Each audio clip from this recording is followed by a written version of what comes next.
तभी अचानक से उसके सामने सन्नी लियोल आ जाती है, जिसको देखकर वो तो घबरा ही जाती है और किल्विस कुमार भी घबरा जाता है। सन्नी लियोल कहती है, साले यहाँ कुछ भी नहीं है, यहाँ ना पैसे हैं ना ड्रग्स है और ये जगह बेघर लोगों के लिए बिल्कुल नहीं है। मैं तुझे खाना और टैक्सी के पैसे दे दूंगी, इसलिए फटाफट निकल यहाँ से। अबे साली, मैं कुछ चुरा नहीं रहा हूँ और मैं बेघर नहीं हूँ, मैं यहाँ रहता हूँ। देख भीड़ के लंड, तू यहाँ नहीं रह सकता, ठीक है? ये अपार्टमेंट मेरा है, मैं यहाँ रहती हूँ। अच्छा तो ये बात है, मुझे उल्लू बनाया गया है, मतलब तुझसे भी रेंट लिया जा रहा है और मुझसे भी रेंट लिया जा रहा है फर्जी पेपर बनाकर। अबे साले, तू गीड में उंगली देकर नशा करता है क्या? ऐसा कुछ नहीं है, इस घर में जो भी चीजें रखी है वो सब मेरी है, जैसे वो बियर जो तू पी रहा है वो मेरी है। जो बोलते बोलते वो किचन में जाती है और गायब हो जाती है। किल्विस कुमार उसके पीछे पीछे आता है और देखता है वो तो वहाँ नहीं है। फिर वो उसे बाहर की तरफ देखता है पर वो वहाँ भी नहीं थी। जिसके बाद वो मस्त नहा धोकर जब अपना थोपड़ा देखने के लिए शीशा साफ करता है तो वो पीछे ही खड़ी थी, लेकिन पलटकर देखने पर वहाँ घंटा भी कुछ नहीं था। जिस सबसे उसकी फटनी तो लाजमी थी ही, इसीलिए वो अपने दोस्त जोनी जिनावर से मिलता है और उसे सन्नी लियोल के बारे में सब कुछ बताता है कि वो उसे कैसे दिखती है, कैसे गायब हो जाती है। जोनी जिनावर कहता है, तो साले तू ये बता, तूने पी कितनी रखी थी? मुझे पता है तू परमानेंट नशे में रहता है, इसीलिए तुझे वहम हो रहा है। चुपचाप घर जाओ और 1 घंटा मुट्ठी मार के मस्त सो जा, कोई भूत वूत नहीं है। जिसमें किल्विस कुमार वैसा ही करता है और जब वो सोने की कोशिश करता है तभी लियोल वहाँ फिर से आती है। साले तू मेरे बेड पर सो रहा है अभी के अभी, उठ वहाँ से। मैं चाहती तो नहीं पर मुझे पुलिस को बुलाना ही पड़ेगा, बेघर कहीं के। किल्विस कुमार तकिए के नीचे अपना चेहरा दबा लेता है, कहता है, भेषड़ी की भाग जाना यहाँ से, क्यों तू बार बार मेरा खून पीने आ जाती है, सोने दे मुझे। अब ये सब बहुत ज्यादा हो रहा था तो सन्नी लियोल पुलिस को फोन करने के लिए फोन उठाती है, लेकिन जब वो उससे नहीं उठता तो वो फिर से गायब हो जाती है। अगली सुबह किल्विस कुमार भूतों पर अध्ययन करने के लिए लाइब्रेरी जाता है, क्योंकि वो सन्नी लियोल की हरकतों से परेशान हो चुका था। जहाँ से वो झोली भर के किताबें ले आता है और रात में सन्नी लियोल को बुलाने की कोशिश करता है, उसे बजाने के लिए नहीं, भगाने के लिए। पर वो चाहे इन किताबों से कितना भी तंत्र मंत्र पढ़ ले, कोई नहीं आता। फिर वो उसे धमकी देता है कि भीड़ की लोड़ी आजा, वरना मैं ये कॉफी का मग डायरेक्ट टेबल पर रख दूंगा, जिससे तेरी टेबल पर निशान हो जाएगा। अब सन्नी लियोल को अपनी टेबल बहुत प्यारी थी, इसलिए वो तुरंत प्रकट हो जाती है। जिसके साथ नई शुरुआत करने के लिए किल्विस उसे अपना नाम बताता है और उसका नाम पूछता है, लेकिन उस घोड़ी को अपना नाम तक याद नहीं था जो उसे उस कॉफी के मग पर देखकर याद आता है। किल्विस पूछता है, अच्छा ये बता, हाल ही में तेरे साथ कुछ हुआ था क्या, जैसे कि मरना या मरवाना? तेरी हिम्मत कैसे हुई मुझे मरा हुआ बोलने की? मैं जिंदा हूँ, समझाना तू। हाँ हाँ मुझे पता है तू जिंदा है, ऊपर देख आसमान में कहीं तुझे तेज रोशनी चमकती हुई दिख रही होगी, उस तरफ जाना है तुझे, जा जल्दी जा। अबे साले, यहाँ कोई रोशनी नहीं है, रोशनी होती तो मैं उस तरफ चली जाती, क्योंकि मैं जिंदा हूँ। जो बोलते बोलते वो डाइनिंग टेबल में घुस जाती है। ले साली ले सबूत, मैं कितनी देर से बोल रहा हूँ, तू मर चुकी है,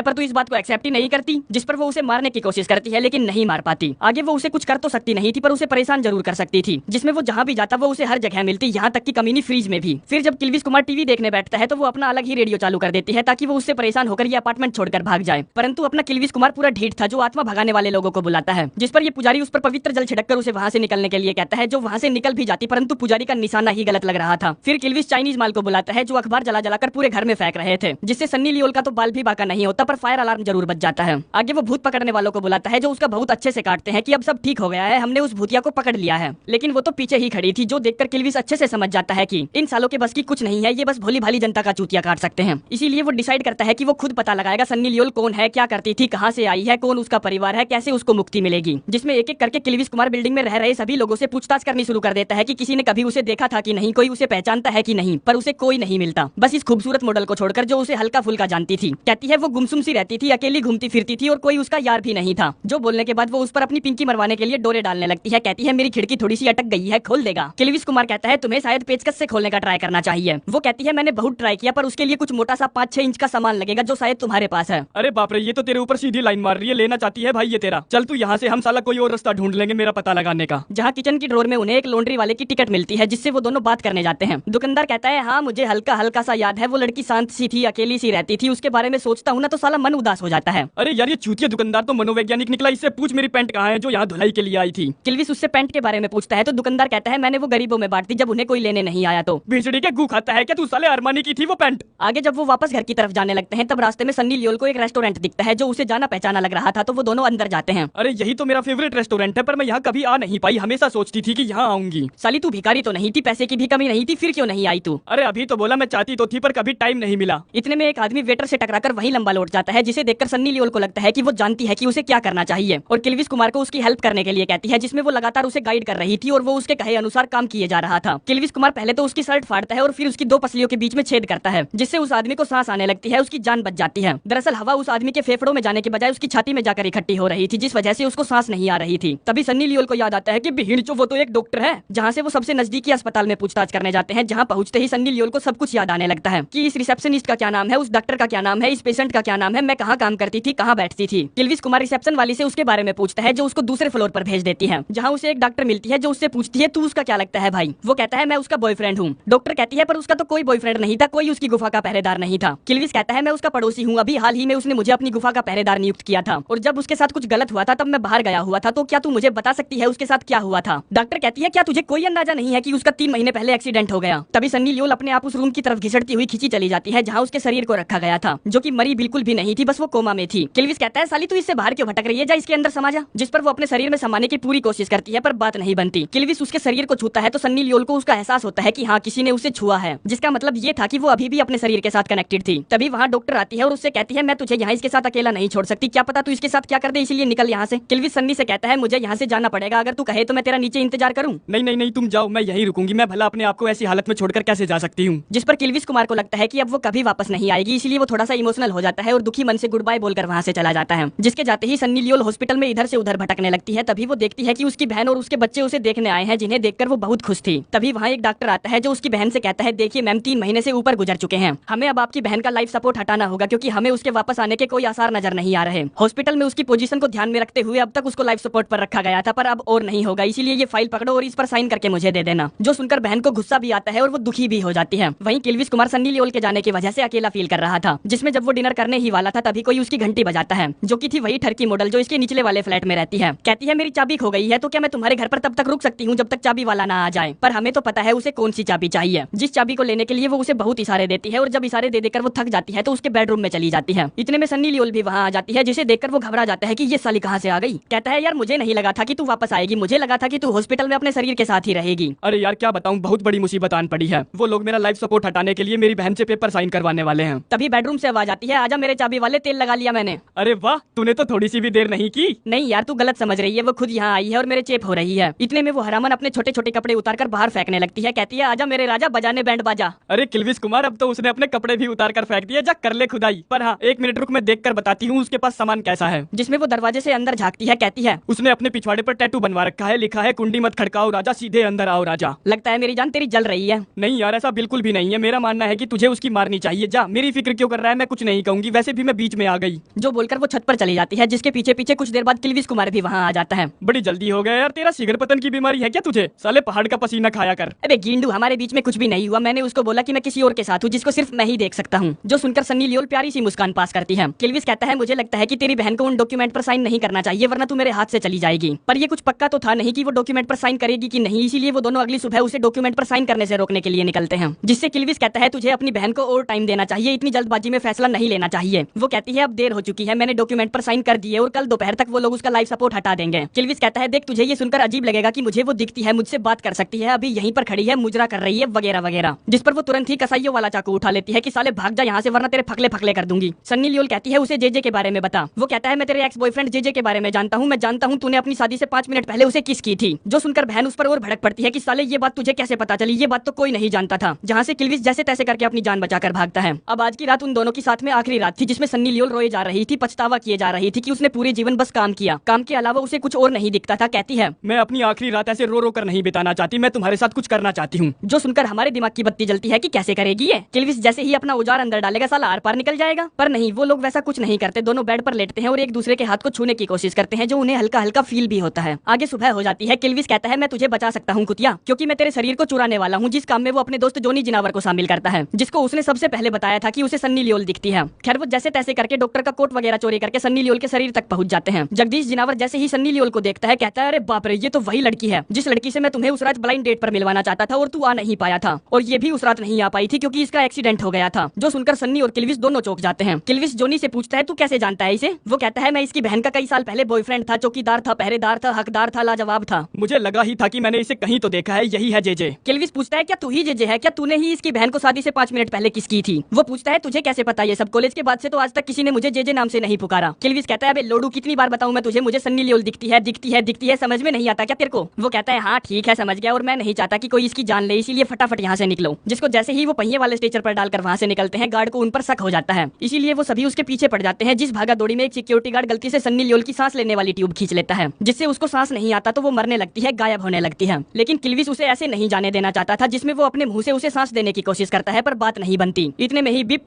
बिप बिप की साउंड आने लगती है, जिसका मतलब ये था कि उसे सांस आ गई है, वो कोमा से बाहर आ गई है। किल्विस कुमार को लगता है कि अब वो उसके साथ रह सकता है, उसकी बढ़िया तेल लगा के ले सकता है, पर सन्नी लियोल उसे पहचानने से इनकार कर देती है। उसे कोई आइडिया नहीं था कि किल्विस कौन है, उसने उसके लिए क्या क्या किया है, जिस पर वो अपना बेचारा सा चूतिया सा मुंह लेकर वहां से चला जाता है कि गई भैंस पानी में। कुछ दिनों बाद सन्नी लियोल वापस अपने अपार्टमेंट में आती है, जहाँ उसे सब कुछ बदला बदला सा लग रहा था, कुछ मिसिंग मिसिंग सा लग रहा था, जिसमें वो घूमती घूमती छत पर चली जाती है, जहाँ साले फूल ही फूल लगे थे, छत पर गार्डन बन चुका था। तभी हम वहाँ किल्विस कुमार को देखते हैं, जो पौधों में पानी दे रहा था और बस वहाँ से जाने ही वाला था। सन्नी कहती है, यार तू जाना पहचाना सा लग रहा है, मैं तुझे कैसे जानती हूँ। किल्विस कहता है, शायद अपने सपनों के जरिए, और उसे उसकी फ्लैट की एक्स्ट्रा चाबी देता है, जिसमें जैसे ही आपस में उनके हाथ टच होते हैं, सन्नी को फ्लैशबैक आने लगते हैं कि वो उसे कैसे जानती है। कहती है, मैं तुम्हें सपनों के जरिए नहीं जानती, क्योंकि वो सपना नहीं था। और बस फिर क्या था, उन दोनों में चुम्मा चाटी होती है और ये कहानी यहीं पर समाप्त हो जाती है।